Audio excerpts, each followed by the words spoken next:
Ladies and gentlemen, welcome to, today's Wednesday, and that means that I've pulled in a friend to talk about random words. And random words today are success. And with me, I have Rachel Krause. Rachel is has been around that conference a number of times. In fact, we've done this a number of times. I shouldn't say a number. We've done it once before. Yeah, 2 years ago. Feels like forever ago. It does feel like forever ago, but thank you for coming back. Thank you for having this conversation. I'm looking forward to it. In fact, we were a little late because we were sitting there, or I guess I was probably talking your ear off more than You're fine. I should be. But before we get started, let's just give everybody who is Rachel. Can you tell everybody who you are? Sure. I am a UX specialist at Nielsen Norman Group. So my daily life is kind of all over the place depending on what we need. So I lead full day workshops and trainings on all things UX related. I do research on things like careers and design ops and scaling. And then I write articles and do videos on lots of different topics in UX, including storytelling, lean UX, agile, scaling design, UX leadership, and design thinking. So lots of different stuff through Nielsen Norman Group, which has been really exciting to get to do all of that for the last 2 years that I've been there. Yeah. And before we even get started, I just want to acknowledge you for really being so active in that and participating, sharing your experiences. You spoke at TC a number of times, and you're speaking here again, and I think that that's wonderful and should just be kind of acknowledged up front. So, thank you for doing that, and I guess I say thank you on behalf of everybody who is a consumer and may not have the opportunity or whatnot to acknowledge you for doing that. Thanks for always having me. I always enjoy coming back. I love it too. So, and we're for anybody who's in chat, like, start asking questions. The word for today, and this is how we started, is success. This is something that is near and dear. Well, I guess it's near and dear to everybody's heart, but something that I've personally tried to redefine and understand better.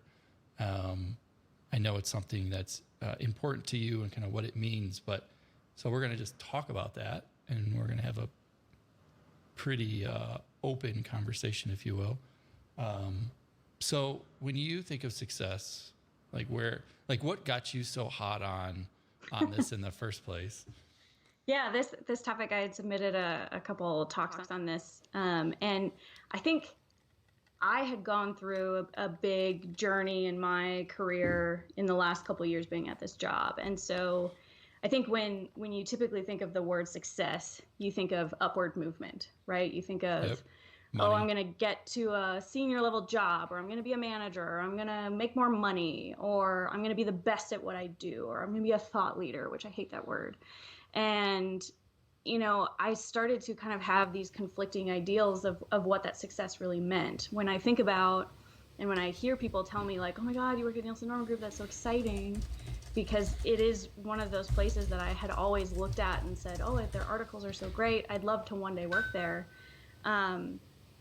I kind of went through this time in my life when I started where I didn't feel successful. I felt instead like I had this huge target on me for being an imposter. One day they're going to figure out that I, can't do this job. And so, doing this work to everyone else looks very successful. And at the time for me, I was probably in my lowest point in my career, feelings wise, of not feeling like I could do the job, not feeling like I had any skills whatsoever. And so I think this like outward appearance of success doesn't include happiness. No, it doesn't at all. I want to back up to something you said, and I think this is a bit of a I don't know if it's a difference between men and women or upbringings or whatnot, but how much of your I don't feel like I'm being successful was you in the culture that surrounded you? Was it just self-imposed because you're the type of person who kind of strives to, you know, I feel like I'm failing all the time, whether I'm successful or not. So, but that's just like that's just my DNA. You know, was it in part because male dominated or self-imposed or culture? Like what was the Yeah. impetus for like, I don't feel like I'm being successful in the thing that I'm doing today?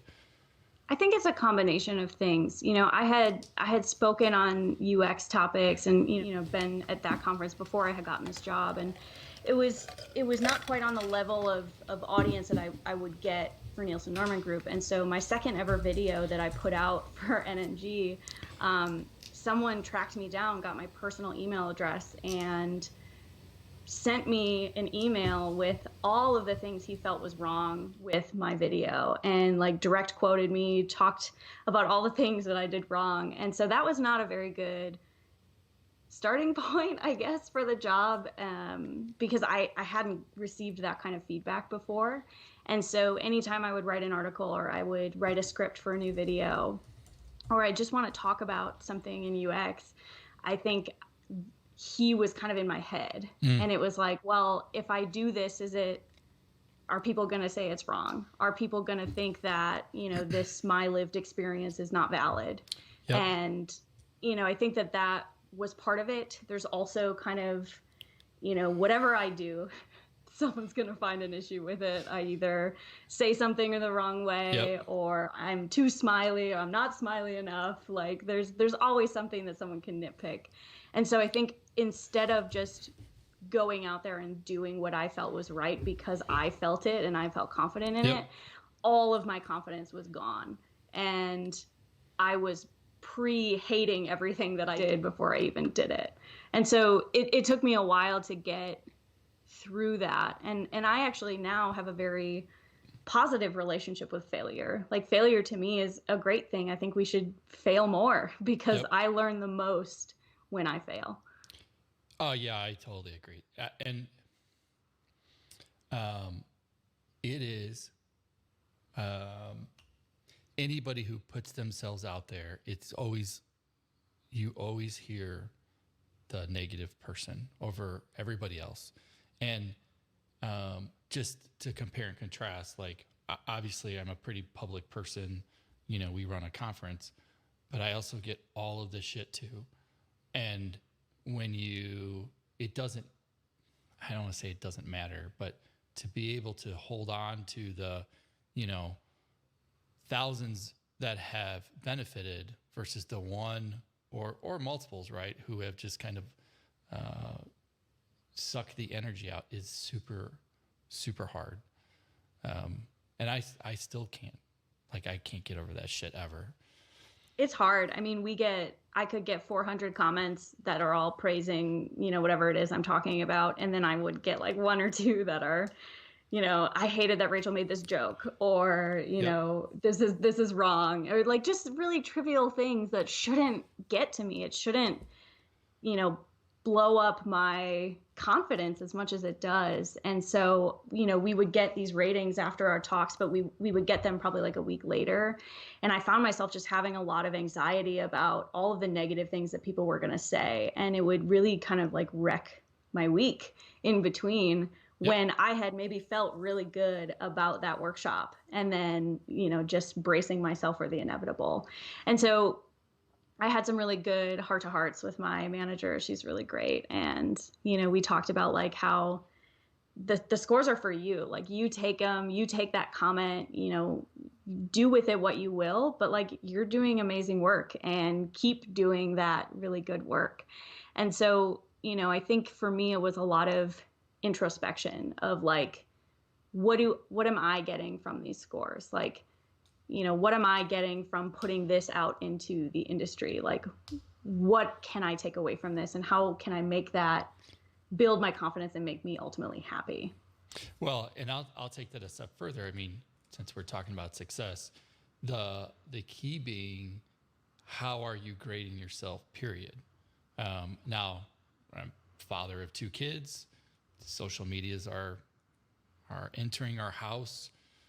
for them. And that's not something that's a whole nother conversation for another day. But, you know, a lot of people, and I'm not trying to project this on you. I'm saying like a lot of people try to gauge your self-worth by, look, I posted this thing. I got a lot of comments. I'll just take my daughter, for example. I took a picture. I got a lot of likes. Therefore I must look good. And it's like, that's absolute horseshit. You cannot think like that whatsoever, because there's the inverse of that, which is I got nothing, but nothing doesn't necessarily mean anything, right? Nobody could have even seen it, right? Because it's an echo chamber. And so in that kind of self-reflection for yourself, how did you try to like reevaluate your own criteria? Because like you said, like the rating, so what? Like you could have felt, I mean, I've been there. I wasn't on my best. I knew that. I didn't need the ratings to tell me that I wasn't on my best. It just wasn't a good day. Yeah, and that, I think, kind of knowing what, first of all, what we used the comments and the scores for internally helped me kind of say, okay, well, we're really only using this to gauge, you know, is Rachel having an off time? Is she struggling with the class, or is this just a one-off? So that helped. And then I really, you know, last year at that conference, I did a talk on retrospectives. And I think that I have done a lot of internal retrospectives with myself, you know, so looking at like my career, what are the strengths, weaknesses, opportunities, and threats to my career right now, or, you know, where I want to go in the next year or so. But then I've also kind of taken inventory of what makes me happy, like in general, in life, not just in work. I want to kind of separate myself from just being my career. I want to, you know, be a happy person. I want to have hobbies. I want to like exist outside of being a UX specialist. And so to kind of look at all of these things that were making me unhappy and take control over those things. So that one framework that I found that through was just doing a retrospective like I would with an Agile team, but on myself and where I was currently. And that was super helpful for me. What was it that, or like, what was the impetus that there was a couple things in there for me. One, your ratings, and I've had this moment too. There's a point where I think in your career, whatever that is, and I wish, you know, older Clark would have told younger Clark this a long time ago. You know, the person who makes your paycheck isn't necessarily like when you think of, okay, old Clark, think of success, move up the ladder, make more money. More money means more success. To be completely frank, I make less money now. I probably make, well, if you add up Carrie and I make less money now than probably when I started my career 20 some odd years ago. I think I'm more successful today, regardless of the dollars that come in and out of the bank account. When I started, if the dollars went up, that must mean I'm doing better. And therefore my value is something. And so I used to grade actions by what, you know, management stacks would have said, but then somewhere along the line, I started to pivot and go, I'm bigger than and this sounds super pretentious and I don't want it to be, but my impact is bigger than the company that you work for, right? You very much, it sounded like you were, hey, I got ratings. I'm worried about how the ratings will affect my job. And then at some point it was, wait a minute, I'm successful beyond kind of the four walls or the paper that comes in the bank. And that's a very true statement, I think, for everybody, but getting to that, to where you can go, okay, well, what really makes me happy and what really does success really look like? When you start to ask outside of those walls, then it's a very humbling thing. I think, you know, similar to, you know, okay, what's my salary? What certifications do I have? What, you know, job title am I right now versus what I was 5 years ago? I think that's very surface level. It's a very surface level way of looking at success. Like, this is, you know, this is how I value myself, is how much money I make. Why does it matter how much money you make? Why does it matter which certifications you have or what awards you've been given or how many followers you have on Twitter? You know, so I think it's going one step further. So if I hit 10,000 followers on Twitter, which I am not that popular and I never will be, what is that going to give me at the end of the day? Like, what Right. Right. What can you do what do with I it? get from that? Yeah, Right. what do I do with that? And like money, I think is one of those things where people say, well, if I made this much money, I could do this hobby or I could get this house. And I think that's fair. It's a pretty privileged position to be in, to be like money doesn't matter. But I do think that, every job I've had, I've made a little bit more money, and sometimes substantially more, but that had no bearing on my happiness. I got a job where I had a 20K increase, and it was the worst job I've ever had, and that doesn't equate to actually being successful in my eyes. Would I go That's right. back and look at that job and say that this was a success? No. I think that's a super important point because, I mean, you said it's a position of privilege, but the flip side of that is, you know, that dollar amount may have equated to 100-hour weeks and times away from family and health and all these other things that are detracting from a quality of life, right? And if you're And ultimately it did. and if you're ultimately doing something that you don't want to wake up and go do, honestly, why are you doing it? And I know that also sounds, um, pretentious, but seriously, like, go do something else. I mean, maybe it's the decades of which I grew up, like there were just things that was like you should do and blah blah blah. And I think today that's kind of all crap. You don't have to do the same thing forever. You can always change, but I do think you have to ask yourself, weekly, what does success look like?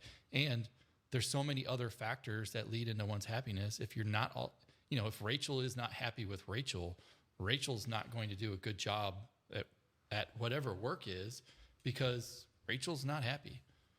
And And other people pick up on that too. The reason that I even noticed myself not being happy was because I had a coworker call me out on it. I had said something self-deprecating, and she's like, "Why do you do that? You do this all the time. You talk about how terrible you are at this or how much we're better than you at this." And like, that's not true at all.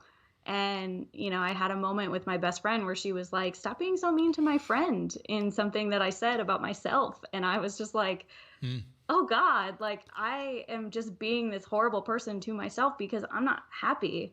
And it's affecting literally everything else in my life. And so, I think that it, happiness and success really tie together.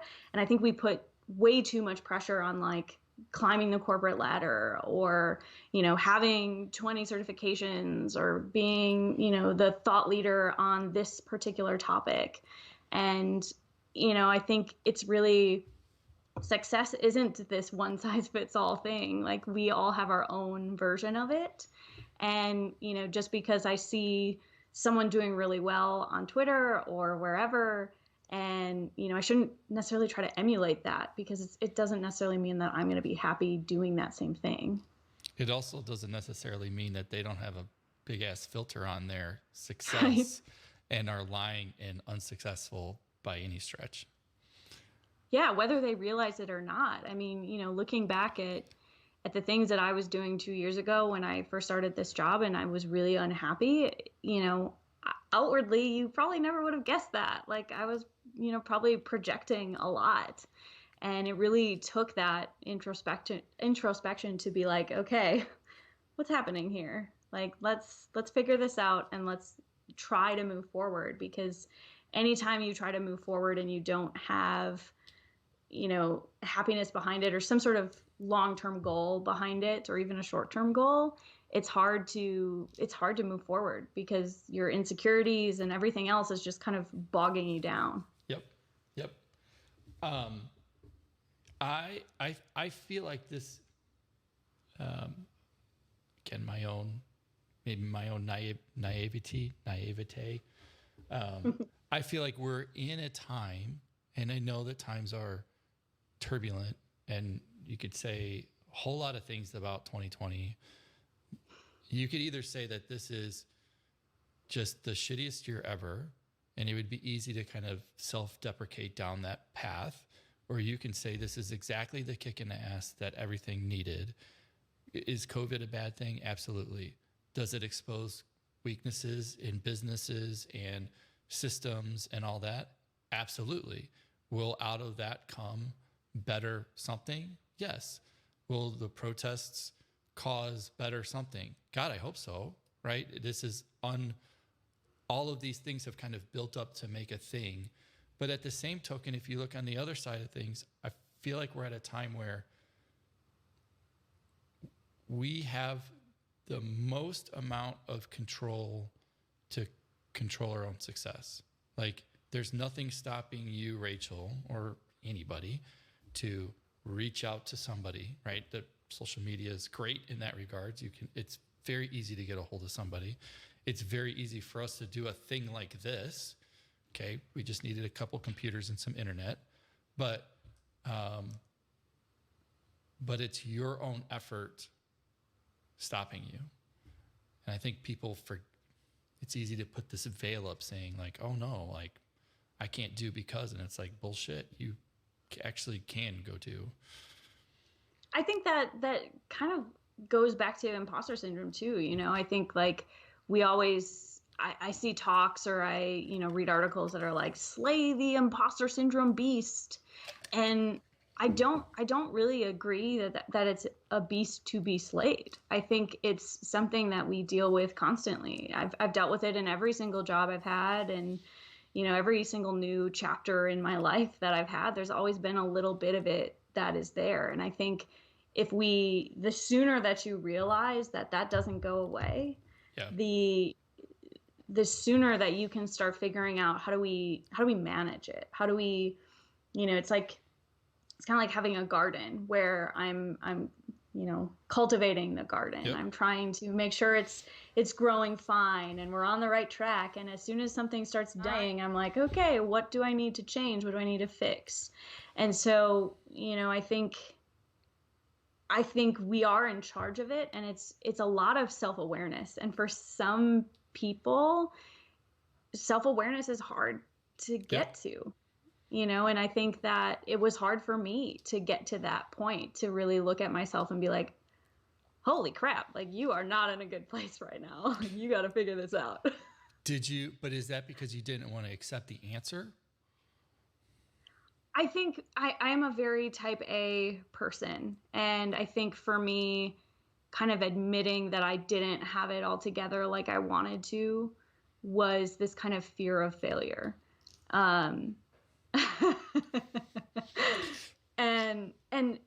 failure is a scary thing. Like, we're never taught to fail. We're never taught like, yeah, fail this class, get a F on that report. Yeah, we could totally launch this product and have no research and it's going to fail in the market. Like, we're never taught that that's okay. And so like, I don't blame anyone for being afraid of failure, because it's not an acceptable thing in the world or in the industry that we work in. Yep. So I think the more that we can sort of embrace these failures, not on a, huge, massive level, but more on these, like, I'm going to take a risk. I'm going to see what happens. If it doesn't work out, I'm going to do this instead. And kind of having backup plans.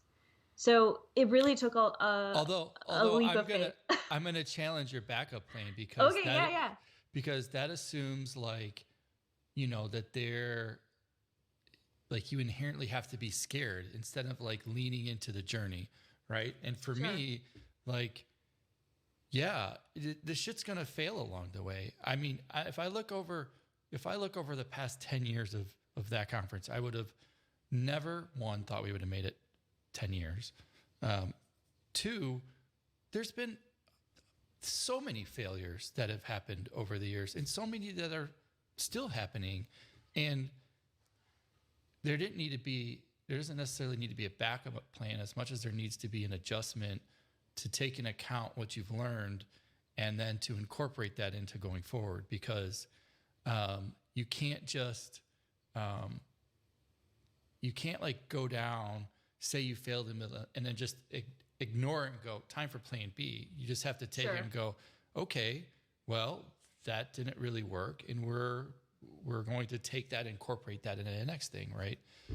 And again, it's a semantic thing, but I feel like people will spend a lot of time not leaning in and right and have the plans like and when they could have just leaned all in, and it may have worked even better because you just kind of said, okay, we're just gonna let the wind take us where it goes, and check ourselves along the way. But again, super hard, right? Well, I think that's a really good point. You know, backup plan is probably not the right thing that we need. I think it's, for me, when I think back to some of the risks that I've taken, and, you know, for one, I had to leave a job that I really loved, and, you know, went to a job that I was really nervous about, didn't think would actually go anywhere. And, you know, but was a risky opportunity, but something that I was interested in. And I think instead of having a backup plan, it was more like having a mantra in my head. Like, I could tell myself, no job is forever. Or, you know, if this doesn't work out, I've always got, you know, my husband or my family, or more opportunities that I can look for. And so not necessarily me planning a backup plan, but more like, you got this, like, take the risk. It's worth it. It's going to be worth it. Yeah. Now you say risk, take the risk, but if you were to look back, was it risky? Have you redefined what risk means now? Fair. I think looking back, I missed some obvious red flags, because it didn't turn out well for me. But I think, you know, if or did it, or was it exactly in the long run it did. There you go. Yeah, exactly. And I think that, you know, in the moment, it was tough. It was really tough for me to see the silver lining.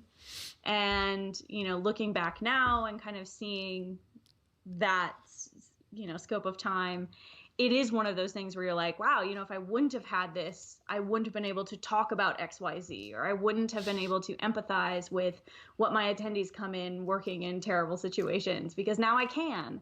And so at the end of the day, it was great. And it was the journey that I needed to take. Did it suck in the moment? Absolutely. But it was a risk. And, you know, at the end of the day, I wouldn't necessarily be here if I didn't take that risk. Yep. Over the years, the word risk for me has changed to instead of like what if, and it's become why not. Sure. And that has been, you know, if I was risk averse, I wouldn't be running 2 companies and working 2 jobs. That makes no sense. But the flip side of that is the impact that we're trying to build and go have. And my like, if you want to go back to plan B, it's like, well, I guess I could always go get a job. Like, yeah, I could flip burgers if I need to. Like, my hands work. Like, if worse comes to worse, I'm pretty confident that I could go get a job. But that comes with humility and confidence and all that to say, yeah, look, I check myself. I question myself all the time. Am I making the right decision? We have salaries to pay, you know, families to feed. And that's a hard pill to swallow when you're the one at the front of the boat saying, let's go this way, and not knowing whether, well, even in like TC, right? Everybody who's here and in chat, like, they believe in something a certain way. Are we doing, you know, right by all? We hope, right? But that somebody will complain. I guarantee it. In the next couple of months, I will get something that won't be very nice, and it'll stick with me. And I think too, I started telling myself that like, not everyone's gonna like me. Not everyone is gonna appreciate my teaching style or appreciate my terrible jokes, or, you know, there's always going to be something that someone won't like about me. And I think reiterating that and kind of like seeing that come true over my comments, I think that it has kind of helped me to accept it. You know, at the beginning, it was like anytime I would get anything negative, I'd be so down about it. And now it's like, okay, I'll start with the bad ones and then I'll go back up and I'll, go through everything else and I'll take everything constructive that's out of it. And it's less about focusing on those specific words that that person said about me, which is giving them power to say those words. Yep. And instead taking that power back and saying, okay, is there anything constructive that I can get out of this? I've gotten negative comments that have actually led to some pretty amazing advancements in my classes or articles or the way I talk about some things. And so I think those are really amazing things to have. And I don't know that I would have seen it that way if I was still so down about all of the negatives. Yeah. So it's a reframing that you Yep. kind of have to do to get over that, Yeah, which we're never fully over. For sure. I think you nailed it. And Sean W in the comments is talking about not absorbing the negative energy and,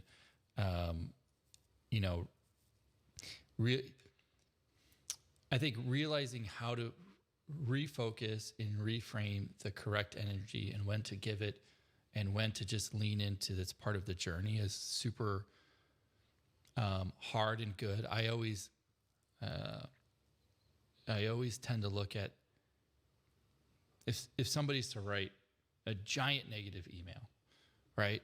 I then go, well, this person is we've somehow, they're either super, super passionate and that maybe they don't communicate really well, but still somebody sat down at a computer and beep booped a whole bunch of letters. And if it was me, probably spent too much time trying to frame up a thought. And while I may be taking it as negative, you can, and maybe that's the way it was written, right? But there's this opportunity to, flip it on its side and go, well, I see that, we've upset you in some way. That certainly wasn't the intent. I would like to know, how did you get here? Right? Because there was a whole bunch of things before that may have happened that led to it. And maybe there was something that was completely out of our control, right? But then that thing becomes, well, maybe we didn't control the environment well enough, or, but then that takes energy kind of putting back into it. And of course, there's just the trolls that, they're so obvious. Those don't even necessarily kind of, I don't want to say matter, but you're right. You need to,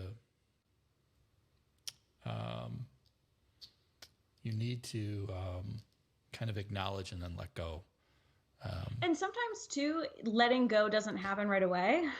There are times where like I'll read it and then I'll have to sit with it for a little bit, kind of take it away and then read it again. Sometimes when I read it again, I get maybe a different connotation because maybe I was in the wrong headspace when I started reading it the first time.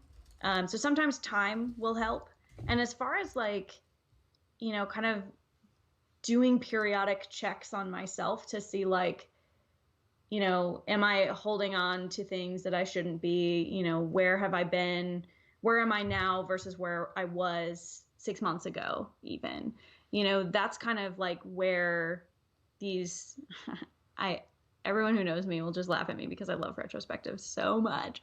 But I do, retrospectives often with myself so that I can track how I'm feeling and put a metric to it.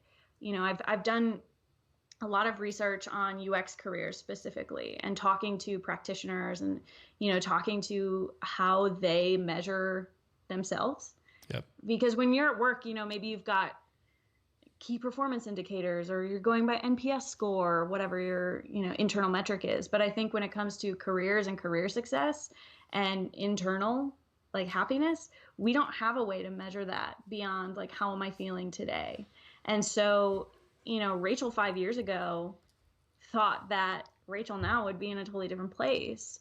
And that's not a bad thing. Like, I have changed in those 5 years to get to where I am now. And I feel a lot happier now than I did then. But at least I could go back and I could look at what was bothering me then versus what are the different things I'm tackling now. And that is a measure of growth as well, which I think is so important when you are measuring success, that you have something tangible to look at. How often does Rachel Rachel evaluate Rachel? Like how you're very, it's clear you're very kind of intentional about where you want to go.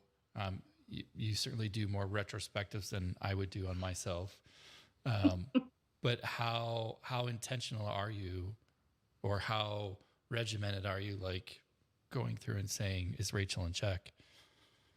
I think it's a mix. So there are times where I need to reevaluate, and it's kind of like there's a trigger point. So, with me a while ago, it was my coworker calling me out and saying, stop saying these things, where I would say, okay, I need to intentionally sit down and look at this. Other times it's, tracking down. I have like a little notebook that I keep, and I kind of look at week by week and check in with myself. Like, how am I feeling today? Do I feel motivated this week? Do I feel really run down this week? And then, there's other times where I check in with others, having my manager to go to and talk to weekly one-on-ones and say, I'm having a really rough time this week and I'm not getting this done. And it's really sucking. And, it's her that says, what's going on? Like what's happening in your life that's potentially impacting this. And I had a lot of really hard times being productive at the beginning of the pandemic. My husband couldn't work during all of this, and then the pandemic happened. We had some like family disagreements, like all this stuff was happening, and I realized that like it's not just about being productive at work. Like, Oh, yeah. You're in the middle of a global pandemic, your productivity is going to be down. Expect it, embrace it, talk about it. Yep. Hey, Rachel, you weren't alone in that one. I know. And for some reason, it took me so long to acknowledge it, that I was like, I'm not going to be affected by this pandemic. I work from home all the time. This is easy peasy. And no, it totally affected me terribly. That, what was going on outside my house in my city was something that got in the way of everything else and flooded my mind. And there was no escape there. And so I had to intentionally take a step back and, figure out what I needed. Yeah. So pandemic's been great. Yeah, it's been great. I think, I've learned a little bit, and I'm still learning more as this, goes on, is that if I do let's say I take an hour and I go read, or I go for a walk, or I do something else, that may actually make me more productive, even though I'm spending less time actually working, than if I were to just sit in front of my computer and be like, oh, I can't focus. I can't do anything. Yep. I'm with you.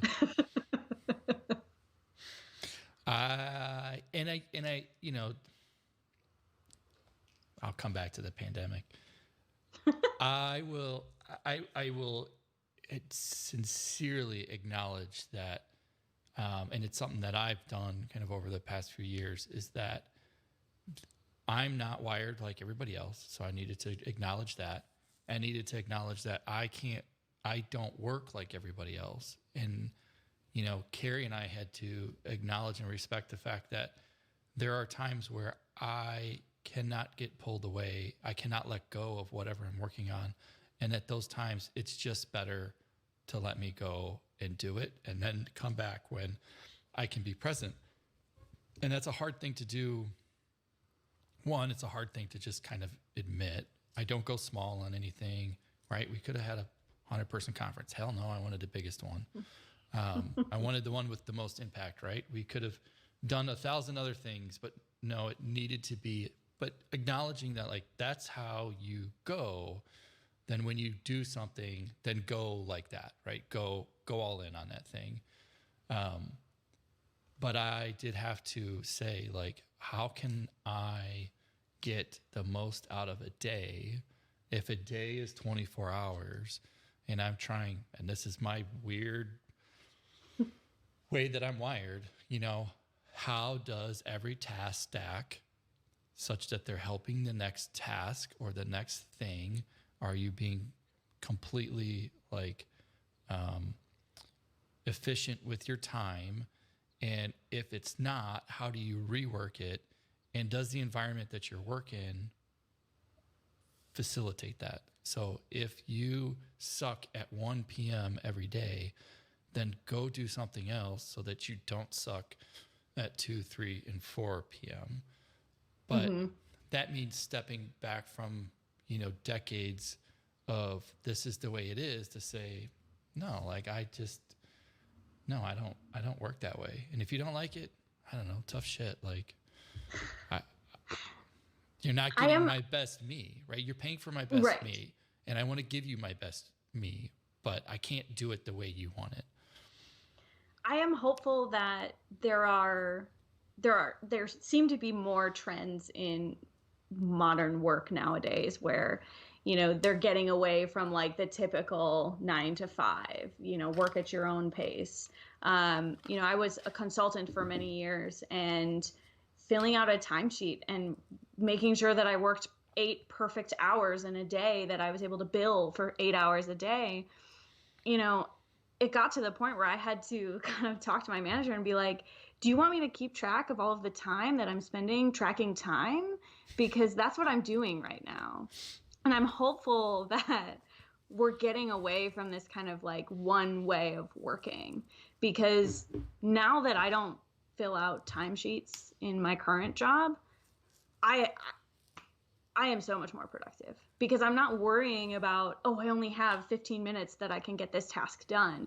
Because if I go over hours, then they're going to yell at me for billing, and then, and all of that. And consulting still has a long way to go, I feel like, to getting to that point. Sure. But it was really this kind of like unneeded stress on being able to do valuable work. Yeah. Well, and I said to come back to this pandemic, that for anybody who seems to have forgotten, it's still around. It's still a thing. Oh my gosh, no way. Yeah. For anybody listening in 2024, right? It's not good right now.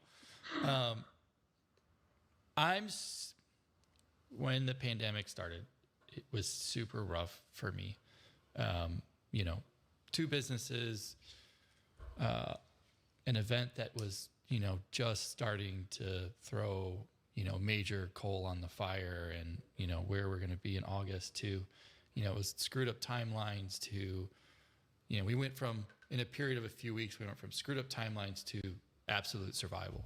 Like it wasn't even like you had an opportunity to process, the bombs just kind of came over. But it's also this,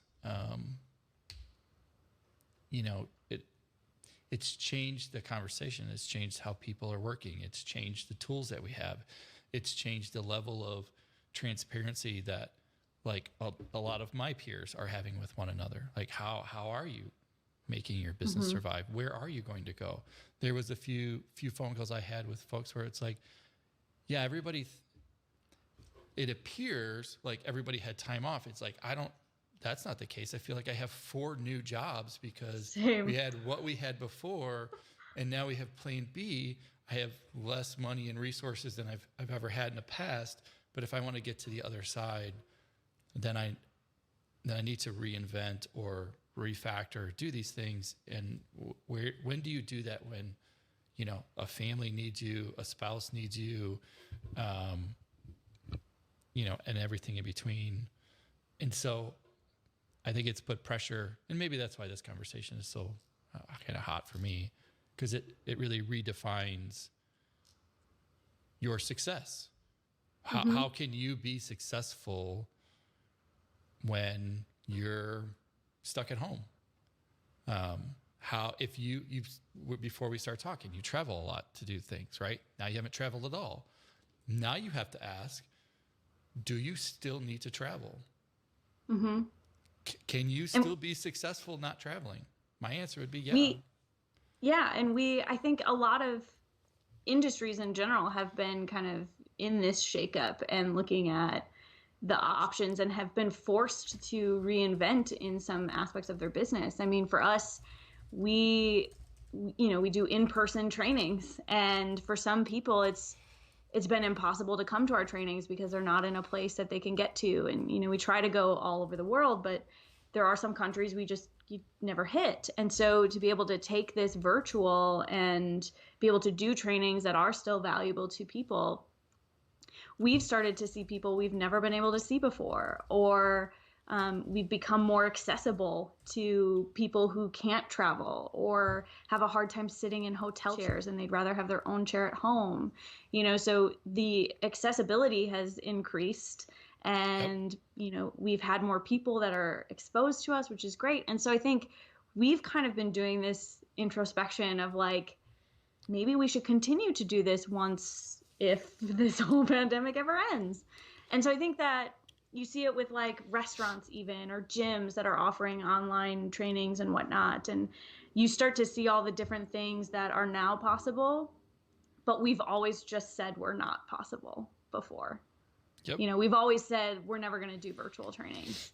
And now that we have to, we're like, oh, just kidding. This works. Do you find yourself asking, like, questioning value, like what value you're delivering or giving? I think so the week that everything kind of got shut down globally was a week I was supposed to go to London for our London conference. And so we had a week to transition everything from in-person hands-on workshops to virtual trainings. And that was really tough. That was like, you had a week. All week. Oh my God. Really, there's really 7 tough for days. Like, it's totally fine. Yes. On top of dealing with a global pandemic, it was great. And so I think it really had us all sit down and question, like, why do we do these in-person activities? Like this specific activity in this class, what are they getting from it? How can I replicate that same objective, that same learning objective, into a slightly different, more virtual activity? And I think being able to really think about that, I never would have thought about that if we hadn't taken it virtual. Sure. So I think being able to reassess that value that we are giving to people was a good opportunity. Did it suck in the moment? Yes. But at the end of the day, I feel like my activities are stronger and the class itself is stronger. And when I go do it in person again, it's going to be stronger as well. Sure. Yeah, we're in the same boat, right? TC can't happen physically in August. It doesn't minimize the fact that I still feel like human interaction is an important thing to have. Which I agree. Yeah. Does it make me question our format? Hell yeah. Like, I'm very conscious of people's time away from work and family, and everything there. So, how do we make that more valuable, right? How do we, this August, we're going to do a virtual in a different sense. I don't feel right trying to replicate. This will ring true for you. Skeuomorphic design, right? I don't feel like it is. I'm respecting the opportunity that we have if I just try to replicate an event virtually. I feel like we have a different opportunity to interact differently, where we're not bound by time, we're not bound by space. Why should I dictate when a session should be, right? What's the definition of a session? How interactive could they be? Why it doesn't have to be an hour, it could be 2 minutes. If that 2 minutes is super valuable, right? Then great, then it's 2 minutes. So, I think you have to be willing enough to just kind of say, I don't know, like let's lean into something else, and let's try other things, and respect the opportunity, or the form. I don't want to say format, the circumstances that there are. You said, reaching more people. Yeah, well, TC can now be global, right? Yeah. Hey, well, I think it's great. It's a great time to, like, I think where most organizations and terrible trainings and terrible virtual conferences go wrong is because they're trying to replicate exactly what you would have in person. And you can't, it's not possible. There's just something so different about, especially with that conference, being in a water park and sitting in someone's session and like getting up and going to another session and talking to people in between. And so I think it's taking that risk to try something new, leaning into it, like you said. And you know what, if it doesn't work, we've got another opportunity to change it and to make it better. And you know, I think that's great to have, right, and a better mindset to have than say, oh, we're just going to do the exact same thing, we're just going to make it virtual, because it just usually doesn't work. And that's why I think there's been a lot of like, virtual trainings suck. Yep. Yeah. Well, and it's, I mean, we're making it about kind of education and events at the moment, but you can overlay that with the workplace, right? Like now, what does the workplace look like? Does it, like, do you have to work Monday to Friday? Right. Like, here's one for you. Like, why? You could work on Saturday and Sunday. Like, if you want off on a Wednesday, but you want to work Saturday. I do that all the time. Right. But like, does it matter? Right. The answer is no, right. It shouldn't matter at all. If it's the right day and you can still have the impact that you need, like, great, have at it. I say the same thing about job titles. You know, what does this job title mean to you? I see a lot of people striving for just very specific job titles, or I get emails and people are like, this job title is better than this job title. And I'm like, why? What does it matter? What are you doing? What value do you have in that role? What does it matter what your job title is? Does it matter if you're a senior or a principal or a lead? Like, you should still be able to have impact on others despite having, you know, whatever job title you have. I've never been a fan of job titles. I'm not either. I a long time ago started calling myself a practitioner, and I feel like it fits just what I try to do, in the sense of always learning, always changing. Doing is a big piece. Not an expert. You're never going to be an expert. So I've just completely stopped. The only time I pull title is if, and it's all BS anyways, because it doesn't really matter. But the only time I'll do it is if I feel like it will gather some attention, and it's usually in like a sales type cycle. So if I need to get someone's attention to maybe reach the right person as in regards to a sponsorship or a potential sponsorship, well, then I'll pull out the founder. It's the dumbest thing ever. Like, that's not even a real thing on paper, right? It's like CEO, president, blah blah blah. But people see that and they're like, "Oh, okay, he must be somebody important." It's like, whatever. Just wrote those words. I worked for someone one time that called themselves the ambassador of fun. Let me tell you how fun he was. When you have to call yourself that, that's when I start to worry. Yeah. So I just stick to the word practitioner. Like, that is. I like that. It's near and dear to what I do or try to do. All right, we've been chatting for a while. I want to kind of end with, you know, what would Rachel's advice be for others? I think, you know, we've had a very, you know, open dialect going back and forth, and I'm not asking you to do this, but I know it's easy for people to go, okay, well, if I want to do this, I should do X, Y, and Z. You know, Rachel did X, Y, and Z, whatnot. Yeah. But like, I'm going to ask the question a little differently and say, you know, what advice would Rachel give, you know, earlier Rachel, or, you know, knowing what you know now, like, how would you guide somebody or how would you acknowledge that somebody's needs to be guided or needs to kind of reflect? Yeah, I think the kind of trigger is how afraid are you of failure? So, you know, if I think back to Rachel 10 years ago, you know, she was probably afraid of everything. Like, she didn't take this job because she was afraid it would lead to X, Y, and Z. And so it's not being afraid of failure, but trying to fail on this smaller scale. So that's why I do frequent check-ins with myself, because if I need to correct something or I need to reevaluate, it hasn't been that long since I reevaluated last time. So I'm not too far off the path. I'm doing these frequent check-ins. And just at the end of the day, like, success isn't one size fits all. It's not going to be the same. Like, Clark's success is not the same as Rachel's success. It's not the same as Steve Jobs' success. Like, they're all going to be different. And that's a good thing. Like, yep. It should be a good thing that your success is so different, because, you're going to have your own happiness behind it, because we all find happiness from different things, and it doesn't have to fit into someone else's definition of what that means.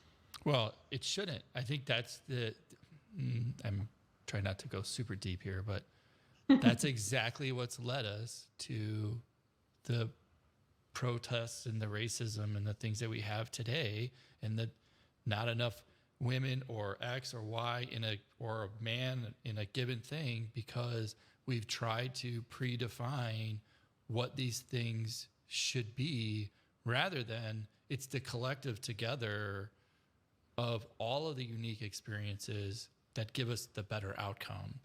And so trying to shove everything down the same, this is what it is doing everybody and everything in between a disservice. It just, that shit just doesn't work. Steve Jobs and I, right. We're not the same. We're not wired. Right. I mean, thank God he's not alive anymore. But but yeah, I think you're totally right. Like, looking at someone else's success, like, I don't know, did they come from a rich family? Did they live in an area that was, had more opportunities for internships? Did they go to a better school? Like, I don't know. And I can't compare apples to oranges, my success versus someone else's, because there's so many things that they don't talk about, or that they don't even maybe realize, that are different than from what I've been through, and someone else has been through as well. So I think it is so much more than just like what you've done in your career. Yeah. And it is tied to your happiness, your career, plus all the systemic things that happen in society, and all of this. And those are important things that we don't always think about. I've had this long running argument with my kids, just because I want to challenge their kind of their thinking. And it's always about color, not skin color, but color. Like, you and I don't know if this will really work over camera, but you and I will know this as yellow or chartreuse or something, right? we know blue is blue, brown is brown, black is black. And I've challenged my kids to say, okay, you and I both say that that's blue, but how do we know that that's really blue? Like, how do I know that you're not seeing it green and I'm seeing it blue? You've just been told that that was blue, and I've been told that that was blue, so we just agree that it's blue. But I don't know, maybe my eyes see it differently than your eyes do, and we're not really seeing the same thing. And thus, just because we've been told that doesn't necessarily mean that, right? And we get into perspective, like, is your perspective, differently? Even though we're seeing the same thing, it doesn't mean that we're really seeing, the same thing. But yet we've been taught to believe that that's blue. I don't know. Right. I can't prove it. I don't know that my rods and cones don't distort that to some other, wild color. But in my dome, the teacher said it's blue all along. So. Yeah, I mean, you could even be colorblind and think that, oh, that's blue, but it's in your head still looks totally different than what someone else thinks it is. And the only reason somebody wouldn't, my father-in-law's colorblind, but the only reason he knows he's colorblind is somebody said that's blue and that's red, and they've gone, I don't see a difference between those. Right. And it's like, right. Oh, well, you must be colorblind. Well, maybe, I don't know.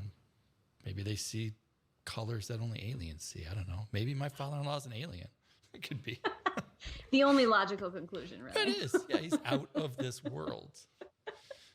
But, my point there is, challenge kind of perception and one's thinking. And just because, it may appear that way on the surface doesn't necessarily mean anything.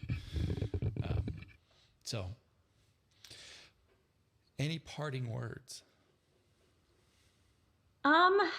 Man.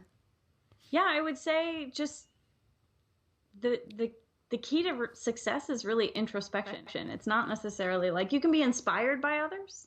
You know, I could see someone that I follow on Twitter and I could be inspired by that person and say like, wow, what a great career. I would love to have something like that for me. But it really is more of this introspection and looking at yourself and, you know, having frequent heart to hearts with yourself, which is, I think, hard for some people to do. But the more that you do it, the more that you get accustomed to it. And ultimately, the happier you become, the more you know yourself and the confidence that you have within yourself. Yeah, I'd agree. And I'd add, don't be scared. You know, this is not, if there's somebody who inspires you in the world out above, you can talk to them. You can reach out and thank them. Everybody is so accessible today. It is ridiculous. So to hide, why? Like, knock down the false walls. So. Yeah, agreed. All right, Rachel, where can people find you if they want to reach out and say thank you, Rachel, for all the awesome that you've given me? You can find me on Twitter at Rachel Krause. I am also in the Slack. I realized today when you posted that I have 2 accounts apparently. You do? Rachel Krause, Rachel Krause, because the old one was an old work email that no longer exists. So you can find me in the Slack. You can also find me on nngroup.com. That's where you'll find all my articles, videos, and courses and things like that. And then I guess just as a parting, if you are kind of like feeling stuck in all of this that's happening in the world right now, like I have, you know, the protesting, you know, get involved, donate supplies, donate time, donate chalk drawings, what's happening in my town, like whatever you can to be a part of it. And if you're not sure that you can do any of that, just learn, read, listen to other people and amplify them. And I think that this, like you said, this is a shakeup, but I think it's going to be a shakeup in a good way that will come out of this on the other side and hopefully be better people at the end of it. Amen, sister. I completely agree. Or at least I hope. I try to remain hopeful. Hopeful. You know? Yeah. Any change is hard, right? Even reflecting back on oneself and this whole conversation, right? Any change is scary, but without it, right, you're not stepping forward. And this will not be the first. I mean, this isn't the first and it's not the last. And without like fixing, you know, if we're talking about racism, like one set of bad actors doesn't fix the problem, right? The system needs to change. If you want to be successful, change your own system, right? Because you're not, however you've defined it, whatever you do, you've got to change more than the one thing. You've got to continue to change and build, you know, success around you. So I'm with you. Well, thank you, Rachel, as always, for coming and participating and sharing. And I wish you the best. And, you know, go do some retrospectives before the weekend. You know it, my favorite thing ever. No, Okay. thank you for having me. It's always a good time, so appreciate it. Absolutely.